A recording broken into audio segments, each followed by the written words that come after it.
9 часот време за термин резервиран за докторите од цистина, поточно за советите кои што ќе ги добиеме од нив.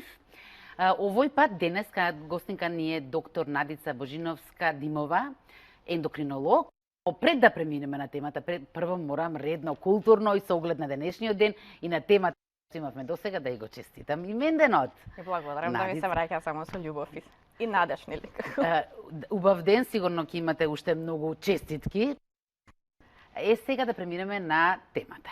Тоа е дебелината, веќе најавив утрово како ризик фактор за појава на болести. Конкретно ние ќе зборуваме за појавата и развојот на дијабетес и на кардиоваскуларни болести.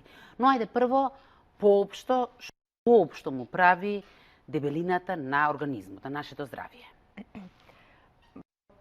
Прво, она што мислам дека повеќето не го сваќаат за сериозно е тоа дека самата дебелина, обезноста представува една прилично комплексна состојба на хемиски реакции и интеракции, која што нели наједноставно се презентира со вишок на телесна тежина, со вишок на килограми, пред се вишок на масни наслаги во телото. И покрај тоа што оваа физичка карактеристика нели е доста осудувана, стигматизирана, вилинизирана во денешното општество од чисто козметички аспект, од медицински аспект нас како лекари сериозно не загрижува во последните 10 години во Македонија. Таа представува сериозна закана по здравјето на поединците, нели кои што се обезни и според сите најнови последни податоци на светско ниво, како и во Македонија, представува ризик, како што кажавте, за развој на дијабетес, на што јас го работам, и развој на кардиоваскуларни болести, на што работат моите колеги од кардиологијата, меѓутоа за жал многу често дијабетесот и кардиоваскуларните болести одат заедно, па нели имаме можност заедно да ги согледуваме сите тие компликации и несакани ефекти кои што не ги дава дебелината. Она што зошто сакавме денеска повеќе да зборуваме е тоа што последните податоци и тоа како не загрижуваат. Според последните статистики, мислам дека околу 60% од мажите во Македонија се обезни и над 50% жените. Тоа е една сериозна бројка и таа бројка дефинитивно придонесува до смртноста, придонесува до нарушениот квалитет на живот, затоа што се уште причина број 1 за смртност во Македонија се кардиоваскуларните болести, меѓутоа веќе забрзано приклучува дијабетесот и некои други незаразни болести. Она што мене многу ме загрижува за иднината тоа е што е веќе 30% од децата во школска возраст се обезни. Че тоа ни дава еден загрижувачки знак за тоа каква би можела да биде иднината во Македонија, затоа што последиците кои што ги носи дебелината, вистинската дебелина, не заборавам она, или некој може да се покачил некој килограм, па носи некоја бројка по фарме, зборам вистинската дебелина, еден загрижувачки фактор кој што може да се изрегулира, кој што може нели да се редуцира со цел да донесе кон подобрување кон здравјето. Но деца, неколку пати го спомнавте зборот обезни, порано не ни знаевме ние за тој збор. Си постоеше едноставно дебел човек, толку. Ова е веќе друга категорија. Но кога зборуваме за дебелина, за каква дебелина зборуваме? Затоа што, еве да речеме, ние жените секогаш мислиме дека сме дебели. Дали ова станува збор за неколку килограми вишок или сериозна тежина? Значи, самата дебелина постои стратификација, односно степенување на самата дебелина. И секако дека она што е нормална телесна тежина има своји варијации. Не можат сите жени и сите мажи без разлика нели на полот да се манекени и манекенки. Значи идејата е да се бидат здрави, затоа што дури премногу слаби луѓе да сносат одредени здравствени последици, затоа што масното ткиво сепак во нормален процент во телото има своји одредени многу важни функции. Например, половите хормони се деривати на масното ткиво. Да се вратам на вашето прашање, да не проширувам многу. Наједноставно во амбулантата степенувањето на дебелината се врши преку BMI. Значи тоа е еден индекс, значи индекс на телесна маса, со кој што се рачуна прилично лесно и зависи од самата тежина и висината на пациентот. Односно се добива преку многу едноставна раменка, тежината се дели со квадратот од висината. Врз основа на тоа каков ќе биде тој индекс, ги правиме тие степенувања. Наједноставно доколку тој индекс е под 18,5, тоа е веќе подхранетост, онаа фаза кога најчесто нели девојките гладуваат и несвесно се ставаат во опасност. Од 18,5 до 25 е она нормална тежина. Тоа е еден голем диапазон во кој што навистина има секакви тежини во зависност од висината и тука е тој момент кој што нели кажувам дека не секоја девојка треба да има минус 20, минус 10 од висина. Мене лично пример минус 5-6 кг од висината ми си идеална тежина во смисол со редовна физичка активност, нормална здрава исхрана без никои драматични рестрикции во животот. Од 25 до 30 на тој body mass index таа е онаа надхранетост. Таа е некоја фаза измеѓу нормална тежина и вистинска дебелина или обезност. Се што е над 30 веќе нас ни представува еден аларм дека нешто не е во ред со човечкото тело. Таа тежина над 30 веќе представува ризик за развој на сите оние болести. Надхранетоста го зголемува, меѓутоа не толку сигнификантно тој ризик за појава на болести и многу е полесно да се врати во нормалната тежина, односно е многу полесно реверзибилна. Така да нели ако некоја девојка имала body mass 24 индекс со кој што функционирала супер, па накачила неколку кила и дошла до 26, не е тоа толку катастрофално како оние бројки над 30 кои што представуваат и се медицински ризик. Тоа се тие пакети за евалуација на тежината што ги имате во Систина? Значи ние во Систина направивме, тоест на моја голема желба затоа што се повеќе имам млади луѓе кои што доаѓаат со дебелина. Направивме пакети чија што цел е првично да се направи нели тоа степенување, евалуација на самата дебелина, меѓутоа самите пакети за разлика од се друго што мислам дека е достапно во Македонија, носат вистинска слика за тоа какво е метаболното здравје на индивидуата, затоа што сите актуелни протоколи за третман за евалуација на дебелина не вклучуваат само да се израчуна дали некој е дебел или не, него ние тука со овие пакети овозможуваме, следејќи ги протоколите, овозможуваме евалуација на прво гликемискиот статус, потоа овозможуваме евалуација на хепаталните ензими, ензимите на црниот дроб, овозможуваме евалуација на електролитниот статус, витамин D и кортизолот. Кортизолот е хормон кој што го лачи надбобрежната жлезда, многу често може да биде поврзан со дебелината, потоа евалуираме како тоа функционираат бубрезите и тоа се заедно и да не ја заборавам секако најважно тироидната жлезда, како една од најчестите состојби во Македонија. Тоа се работи кои што ни даваат една детална слика какво е метаболното здравје кај таа индивидуа кај кој што ги правиме анализите и дали постои некоја медицинска причина поради која што се јавува таа дебелина. Затоа што многу често во Македонија некои од наједноставните работи како нарушување на тироидната жлезда или можеби проблеми со кортизол се скокнуваат и луѓето влегуваат непотребно во оние депресии затворени кругови.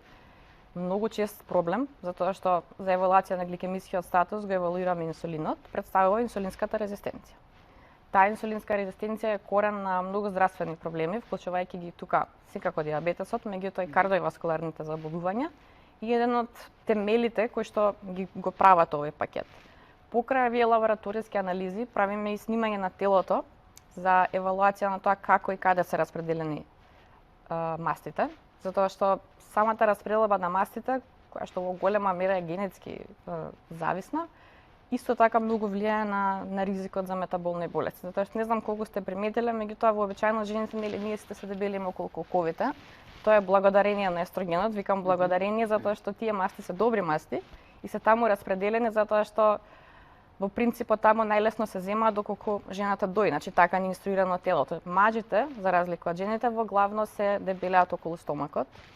Тоа е пред заради тестостеронот. Таа тестостеронска дебелина, која што е доминантно застапена кај жените во менопауза, е најризичната. Затоа што тие масни наслоги кои што се наоѓаат околу виталните органи, пред се првично ја прават инсулинската резистенција, а потоа заедно со нејзе го носат ризикот за оние заболувања, тука и тоа снимање многу ни помага во евалуација на ризикот за потенцијален развој на некои од метаболните болести. Иницијалниот пакет, наједноставниот, е составен од сите овие многу анализи и тоа снимање заедно со ендокринолошкиот преглед, значи заедно со мене, доколку има потреба да се интервенира фармаколошки, доколку нема само се следи.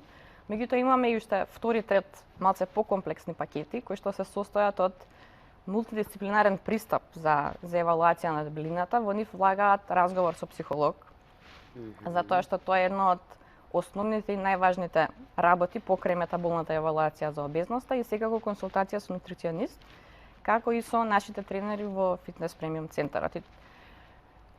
Тоа е еден склоп на малце покомплексен и мислам сега уникатен пристап во Македонија, а веќе во третиот пакет имаме и кардиолошки преглед, кој што е многу важен во целата оваа состојба, нели не за џабе постојано ги спомнувам кардиолозите и ехо на тироидна жлеза. Значи правиме буквално една комплетна анализа на тоа каков е метаболизмот, какви се ризиците и сето тоа кога ќе го инкорпорираме заедно со навиките на животот на пациентот, со генетските ризици, добиваме една целосна слика за тоа што се случува во телото и кој е главниот кривец или виновник, ајде да кажем, за таа дебелина. Ајде сега да се фокусираме за првиот дел од прашањето за дијабетесот. Како влијае дебелината во развојот на дијабетесот? Дебелината, повеќето дебели луѓе, најголемиот број, имаат инсулинска резистенција. Инсулинска резистенција значи едно непрепознавање на телото на сопствениот инсулин. Значи панкреасот си работи, има инсулински резерви, кога тој ќе излачи инсулин со цел да ја регулира гликемијата, телото едноставно не го препознава. Тоа во главно се должи заради оние масти на стомакот кои што веќе ги спомнав. Тие се како тригер за појава на таа инсулинска резистенција. Со тек на времето, заради таа инсулинска резистенција, панкреасот е приморан со цел да ги одржи нормалните гликемии да лачи се повеќе и повеќе инсулин. Со тек на време, година 2-10, во зависност од инсулинските резерви, панкреасот се троши. Затоа што ние имаме ограничени инсулински резерви. Со колку се раѓаме, тие не се до крај на животот, за жал. Предвременото трошење на овој инсулин преку инсулинска резистенција кај обезните луѓе на прилично едноставен начин, нели вака кажано, носи до појава на тип 2 дијабетес. Како се тоа да се превенира? Тоа е добро прашање, мислам дека често нели ги повторувам истите работи, меѓутоа како да не допираме до народот во Македонија, затоа се оние фрапантни бројки. Значи здравата исхрана е број 1. Под здрава исхрана не подразбирам гладување. Под здрава исхрана не подразбирам вештачки само купена здрава храна. Значи под здрава исхрана се подразбира домашно подготвена свежа здрава храна за која што ние знаеме што има, со какво масло е употребувано, колку сол е ставено. Че влијаат многу фактори. Здравата храна подразбира редовни оброци.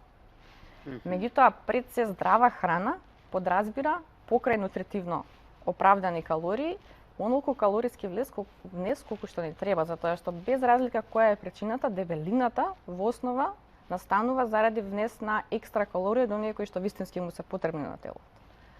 Покрај таа здрава храна, нели како да се трошат тие други калории, тука е физичката активност. Физичката активност е најдобар начин и за справување со инсулинска резистенција и за трошење на калории, за превенирање на дебелина. Инсулинската резистенција ја на прилично елегантен начин ја решава со тоа што кога сме физички активни, шеќерот од крвта директно доаѓа до мускулите и практично го заобиколуваме оној пат на инсулинска резистенција и си го чуваме инсулинот, значи има двоен ефект. Кој штеди инсулинот и не троши калории. Така да таа физичка активност која што луѓето или ја практикуваат во ексцеси одреден период и потоа тотално прекинуваат, е многу важна, меѓутоа важна во континуитет. Јас не викам да стануваат билдери или не знам какви други работи, јас барам потребно е да имаат наједноставни прошетки по 40, 50, 60 минути 3 до 5 пат неделно. Се што е над тоа е секако добредодено, меѓутоа тоа е минимумот со кој според дури Светската здравствена организација се добива одличен ефект. Тие се двата најдобри начини за превенција на вишок од килограми. Велите дека иако ги повторувате овие работи, дека сепак бројките растат, така?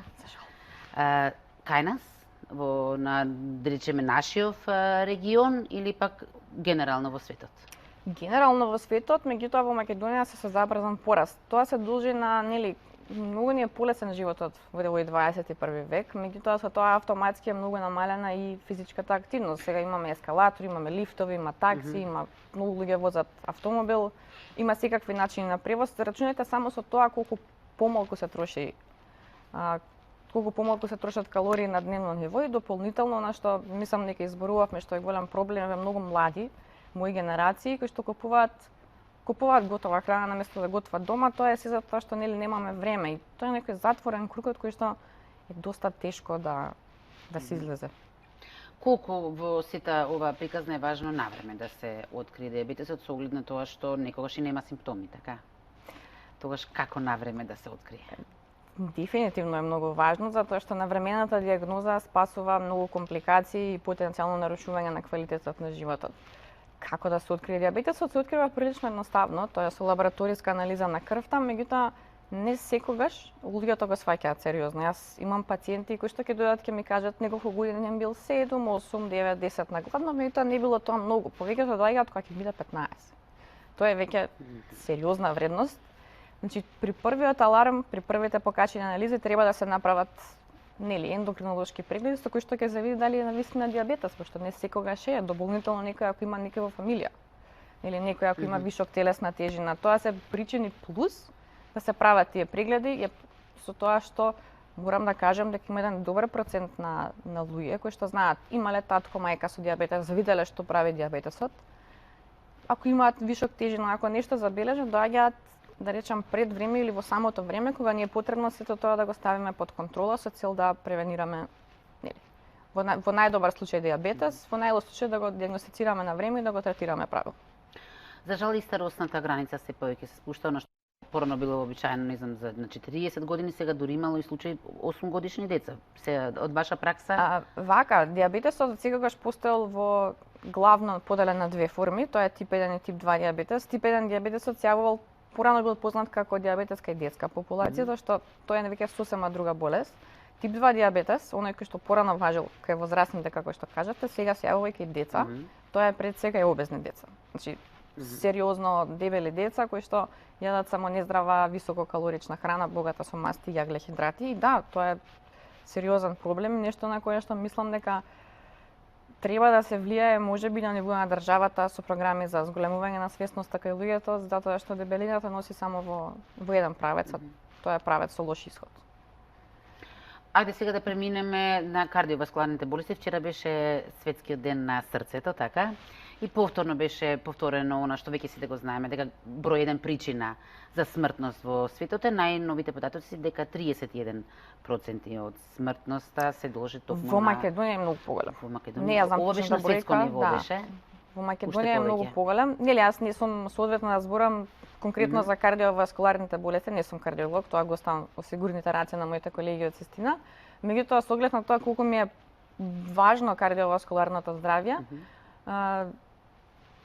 за тоа се направени овие пакети. Прво, за на време да се диагностицира дијабетес, она што го зборевме претходно, и второ, да се фати на време она една многу важна, тоа е нели здравјето на срцето. Затоа што во Македонија консумацијата на сол е 3 до 5 пати поголема него ли она што е вистински потребна. Тоа е главен ризик за тие нивни болести. Дијабетесот, дебелината и кардиоваскуларните заболувања се нажалост интимно поврзани.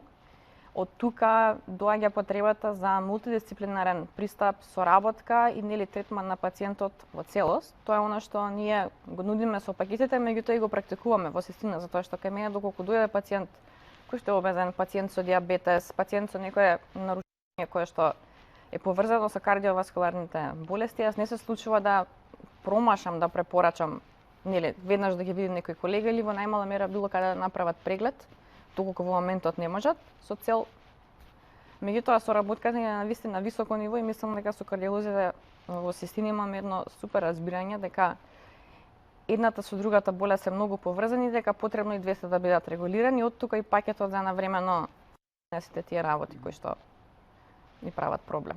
Мислам дека ќе имаме можност да вклучиме уште 1 до 2 гледачи.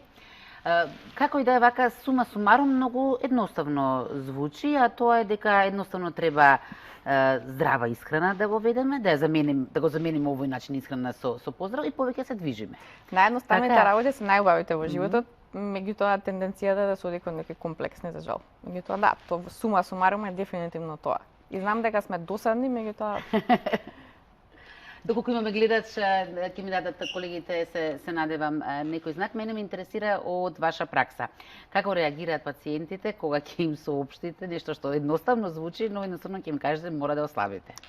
Колку лесно или тешко им паѓа тоа? Најчесто ми превртуваат очи, нели? Нормална човечка реакција е тоа и јас знам дека ние сме досадни, знам дека го репетираме нон-стоп истото, меѓутоа тоа го кажуваме затоа што се правени студии и е виден позитивниот ефект. Меѓутоа мислам дека барем оние што сакаат да разберат, кога ќе им објаснам онака како што денеска зборувавме, дека разбираат дека не е толку едноставно да се вежба и само нели, дека малце позадината многу поголема и дека кога ќе сватат некои од главните работи, мислам дека превземаат мерки, затоа што тие мерки не се на 2-3 месеци, тие мерки се до живот.